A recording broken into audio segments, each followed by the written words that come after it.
peradaban kontemporari, membina peradaban kacukan global, definisi peradaban, sistem dan tahap perkembangan sosial sesuatu bangsa atau kemajuan sosial dan kebudayaan sesuatu bangsa.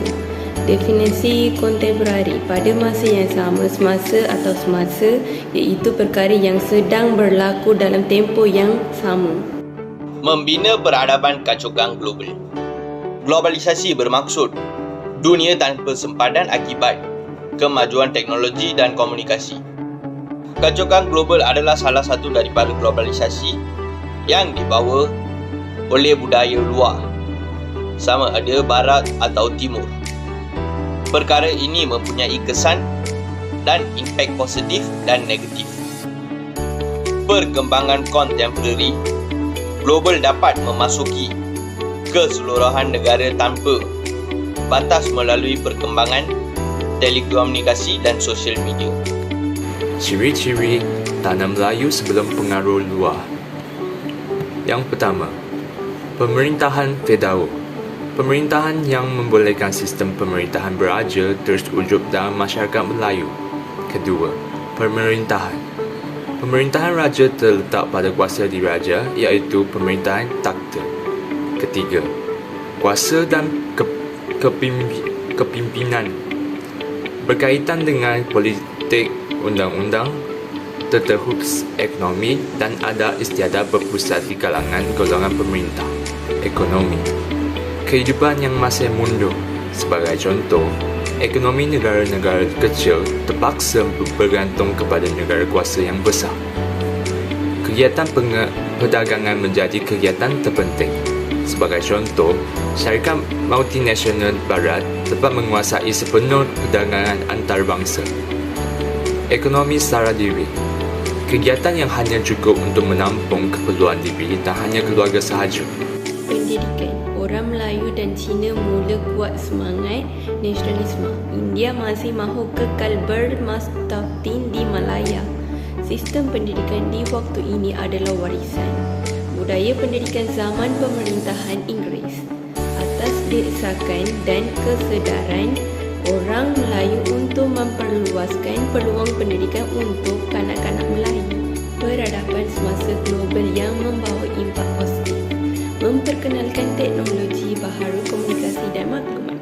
Kesan, peluang yang lebih luas untuk mendapatkan maklumat dan penyebaran ilmu pengetahuan berdekat teknologi baharu. Peranan pelabuhan asing.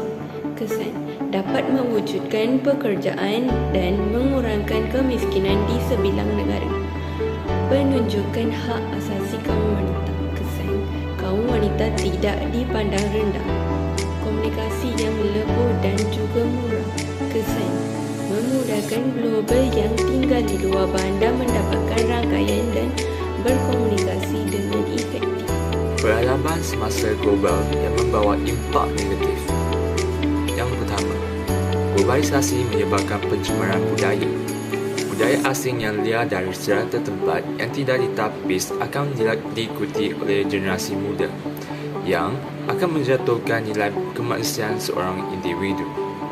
Contohnya, penggunaan aplikasi TikTok dalam menghasilkan perkara yang tidak relevan dengan budaya di Malaysia yang lebih mementingkan adab sopan dan tata susila. Kedua, globalisasi menyebabkan penjajahan ekonomi.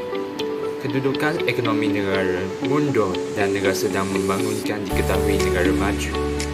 Negara maju dapat memanipulasikan ekonomi negara-negara lain demi kepentingannya.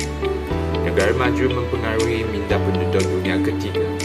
Yang ketiga, globalisasi dalam teknologi. Penyalahgunaan teknologi yang memberi ancaman nyawa kepada kehidupan manusia. Seperti contoh, teknologi nuklear sama ada dibuat atau terjadi kebocoran nuklear. Pengintipan yang dilakukan oleh negara-negara maju melalui satelit untuk mendapatkan maklumat negara musuh. Hegemoni dan globalisasi barat. Yang pertama, media. Penguasaan dan peranan media berkaitan mengekalkan hegemoni dan globalisasi. Hampir keseluruhan media cetak dan elektronik dikuasai oleh masyarakat Yahudi dan Barat. Yang kedua, sains dan teknologi.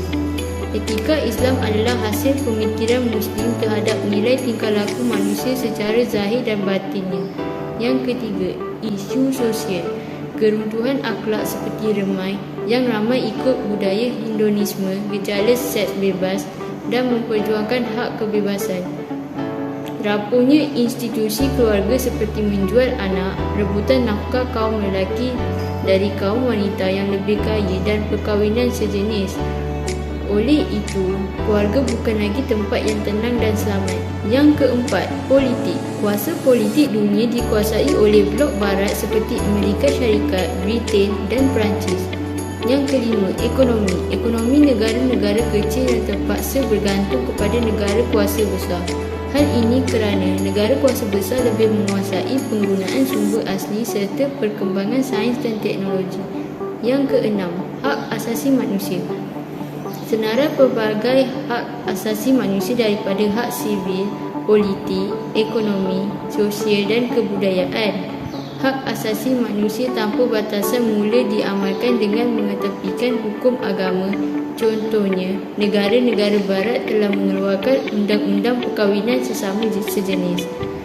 Hak asasi manusia diolah mengikut apa yang difahami oleh barat. Kesimpulan, kepentingan peradaban global di Malaysia mewujudkan kesedaran, kesatuan dan kejujuran bersama rakyat Malaysia, mewujudkan hubungan baik antara kaum, berfikir secara bijak untuk mengekalkan kejadian yang tidak diingini. Untuk peristiwa 13 Mei 1999 dan peristiwa Kampung Medan. Kedua, kesimpulan dalam membentuk peradaban kacukan global di Malaysia. Cabaran globalisasi terhadap ekonomi, budaya, teknologi dan politik adalah luas dan mempunyai kesan positif dan negatif. Penerimaan terhadap perubahan haruslah difikirkan dan diterima secara positif dan membina untuk kemajuan diri, keluarga, agama, bangsa dan negara. Kebaikan perlu dimakmurkan dan dimanfaatkan oleh semua rakyat. Keburukan perlu dihindari dan diatasi sebaik mungkin.